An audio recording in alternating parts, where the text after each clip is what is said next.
Bonjour à tous, c'est maintenant un rendez-vous, je pense, qui est relativement attendu avec Vallourec. Alors nous sommes avec Alexandra Fichelson, qui est directrice des responsables investisseurs de Vallourec. Alors tout d'abord une question que vous devez sans doute avoir la réponse, mais on va quand même la poser.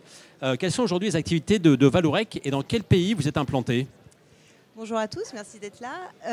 Vallourec, c'est une société qui fait des tubes sans soudure, des solutions tubulaires premium sans soudure.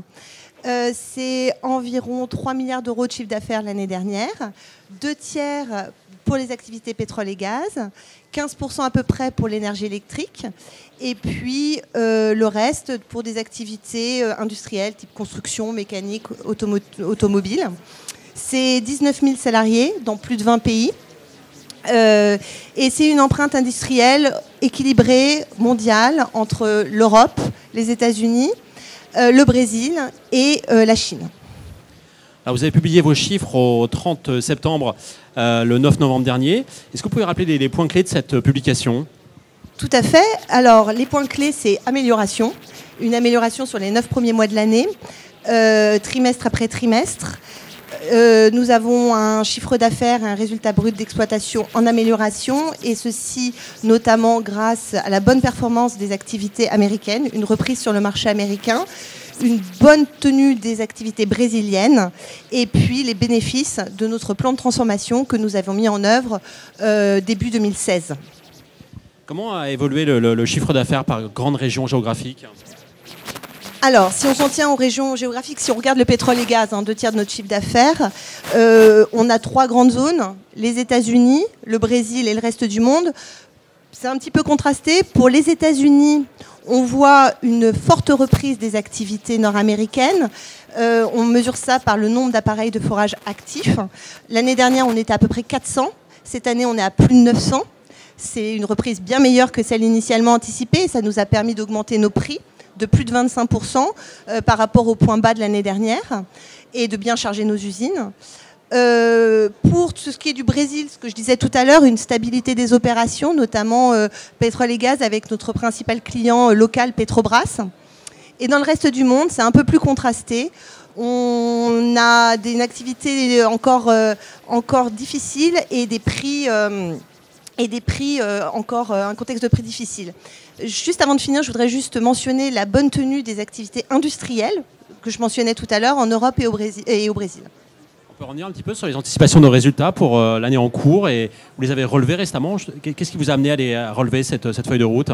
Alors, plusieurs choses. Déjà, la bonne tenue des activités américaines, la reprise meilleure qu'anticipée, conjuguée à une évolution des matières premières qui était plus favorable. Et ça nous a amené à revoir à la hausse notre cible de résultat brut d'exploitation. On vise maintenant un résultat brut d'exploitation qui devrait être compris entre moins 10 et moins 30 millions d'euros, qui correspond quand même à une amélioration significative par rapport à l'année dernière. L'année dernière, on avait enregistré un résultat brut d'exploitation de moins 219 millions d'euros. Alors à ce stade, j'imagine que c'est un peu compliqué compte tenu de la volatilité des prix du baril, mais comment vous voyez 2018 ? C'est trop tôt pour le dire. C'est trop tôt pour le dire parce que la plupart de nos clients n'ont pas encore publié leur budget pour l'année prochaine et leurs estimations d'investissement pour l'année prochaine. Si on essaye de regarder aujourd'hui ce qu'on voit dans le contexte actuel avec les prix du baril actuels, ce qu'on anticipe, c'est une stabilité du nombre d'appareils de forage aux États-Unis, ce qui veut dire que pour nous, c'est une activité soutenue et une bonne charge de nos usines américaines. Pareil, une stabilité des activités de forage au Brésil, pas de changement attendu significatif.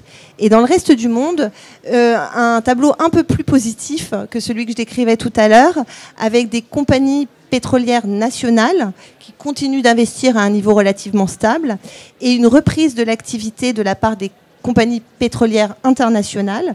Aujourd'hui, on voit une augmentation du nombre de projets, une augmentation du nombre d'appels d'offres, mais on attend que ces appels d'offres se traduisent en commandes. Alors, suite à la crise, vous avez engagé un vaste plan de transformation. Pouvez-vous nous en dire plus un petit peu sur le sujet ? Quels ont été les principaux points de ce plan de transformation ? Alors, c'est un plan de transformation ambitieux, de grande envergure, dont l'objectif principal était d'accroître la compétitivité du groupe dans une période de crise difficile que je mentionnais tout à l'heure. Et dans ce contexte-là, on a revu complètement notre empreinte industrielle. On a rationalisé nos activités en Europe pour en faire un pôle d'excellence. On a rationalisé nos activités au Brésil.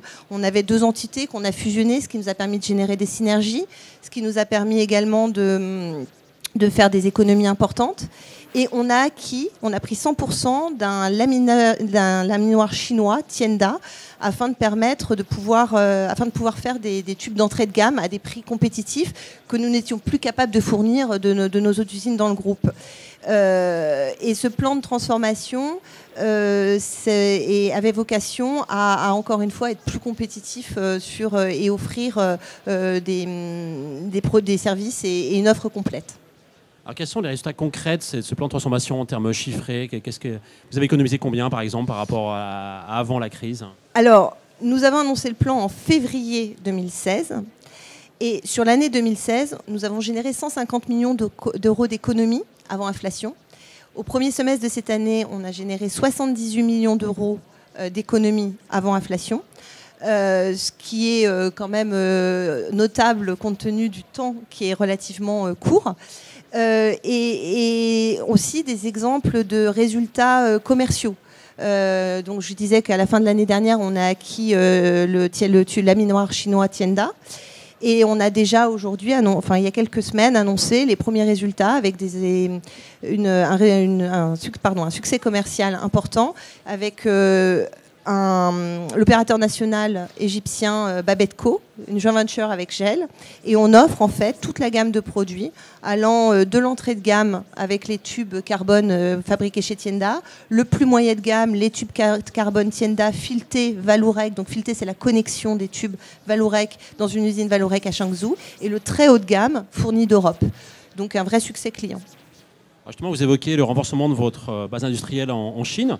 Est-ce que ça veut dire que vous détournez des produits haut de gamme, premium, pour se renforcer sur les produits d'entrée de gamme?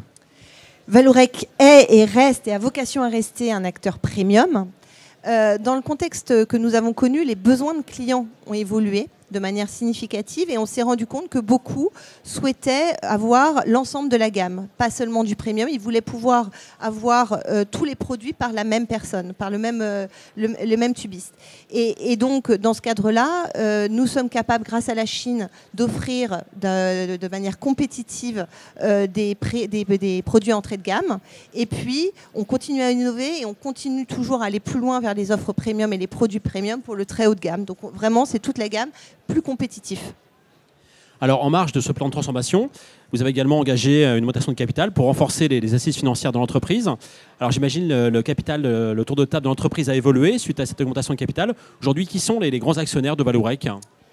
Alors, tout à fait. On a fait une augmentation de capital de 1 milliard d'euros l'année dernière, qui avait vocation, 1, à financer le plan de transformation et 2, à renforcer le bilan. Nous avons été ravis du succès de cette augmentation de capital, soutenue par les actionnaires individuels, par les actionnaires institutionnels et par 2 actionnaires stratégiques. 1, l'État français au travers de PPI France, et 2, notre partenaire et concurrent, Nippon Steel Sumitomo Metal, le japonais. Et au 31 décembre de cette année, le Vallourec bénéficiait d'une base actionnariale solide avec l'État français, BPI France à 15%, Nippon Steel Sumitomo Metal à 15%, les actionnaires individuels à un peu moins de 20%, et aussi, je tiens à le mentionner, les salariés du groupe Vallourec pour un peu moins de 5%. On a toujours des inquiétudes sur le marché à l'égard de la dette de l'entreprise. On peut faire le point un petit peu sur le sujet aujourd'hui. Quel est l'état de la dette et quelle est la consommation de cash de l'entreprise et à quel horizon vous pensez revenir à une situation de génération de trésorerie positive? Alors, la dette du groupe, la dette nette, c'est 1,6 milliard. Et Vallourec bénéficie d'une situation de liquidité très solide, avec près de 3 milliards d'euros, un peu plus de 3 milliards d'euros de liquidité. Et cette liquidité permettra à Vallourec de faire face aux échéances prochaines, sachant que la prochaine échéance obligataire est en 2019. C'est pas tout de suite, et faire face aussi à la génération de cash toujours négative dont vous parliez tout à l'heure. Et pour ce qui est du bilan aussi, je voudrais mentionner qu'il y a quelques semaines, au mois d'octobre, nous avons levé 800 millions d'euros auprès des marchés obligataires et obligataires convertibles. C'était la première fois depuis 2014 que Vallourec avait à nouveau accès au marché de la dette. Et ça a été un franc succès. Et ça nous permet de prouver que sur les 18 derniers mois, Vallourec a eu accès à tous les modes de financement, que ce soit bancaire, obligataire, obligataire convertible et actions. Et ça nous a permis de diversifier notre portefeuille de dette, premièrement, et aussi allonger la maturité de cette dette. Alors, est-ce qu'on peut penser aujourd'hui que l'entreprise aura besoin d'un nouvel appel au marché pour vraiment asseoir définitivement son bilan? Parce que c'est une crainte qui circule parfois parmi les investisseurs. Est-ce que c'est un sujet? Ce que je vous disais tout à l'heure, la liquidité est forte. 3 milliards d'euros de liquidité, c'est largement suffisant pour faire face aux prochaines échéances. Alors on voit qu'il y a un changement profond dans le secteur automobile avec l'arrivée de la voiture à base de batteries électriques. Est-ce qu'il y a vraiment encore aujourd'hui un avenir pour le pétrole et le gaz et donc dans l'ensemble pour Vallourec? Il y a un avenir, évidemment, et fort heureusement, je dirais. L'avenir, il est sûr. On sait qu'il va y avoir une reprise. Pourquoi? Il y a deux facteurs fondamentaux pour expliquer et justifier de cette reprise. Un, c'est la demande. La demande en produits pétroliers et gaziers va continuer d'augmenter pour satisfaire la demande en besoin en énergie. Et deux, c'est un facteur qu'on appelle la déplétion, c'est-à-dire l'assèchement des puits existants. Et on remarque qu'à aujourd'hui, chaque année, les puits s'assèchent de 6%. Et ces facteurs conjugués font que les forages doivent reprendre. Cette analyse est soutenue, cette hypothèse est soutenue par l'Agence internationale de l'énergie, qui estime que si les forages pétroliers de la part des compagnies pétrolières internationales ne redémarrent pas, on risque un contre-choc pétrolier fort dans les années à venir. Et Vallourec, face à ça, face à ces marchés porteurs, est très bien positionné, a des forces et des atouts importants. Donc, la compétitivité, grâce à notre plan de transformation que j'ai évoqué tout à l'heure et que j'ai développé. 2, un outil industriel plus agile, plus compétitif et des outils de pointe. 3, un savoir-faire et un engagement, une culture très forte et unique, une capacité d'innovation très importante. On a 6 centres de R&D dans le monde. Et enfin, une structure financière renforcée qui nous permette de pouvoir bénéficier du rebond quand il aura lieu dans le reste du monde, sachant qu'il a déjà été aux États-Unis et qu'on a su en bénéficier. J'ai une question, est-ce que les acquisitions, c'est un sujet qui peut vous intéresser, ou alors est-ce que pour l'instant, de transformer l'entreprise, c'est un sujet qui peut vous intéresser, ou alors qui pourrait être étudié plus tard, mais pour l'instant, c'est pas du tout d'actualité. Par ma connaissance, on exécute notre plan de transformation. Par ma connaissance, aujourd'hui, je vous invite à aller sur le stand Vallourec si vous avez des questions complémentaires à poser. Je vous invite à aller sur le stand Vallourec si vous avez des questions complémentaires à poser pour répondre à toutes vos questions. Merci.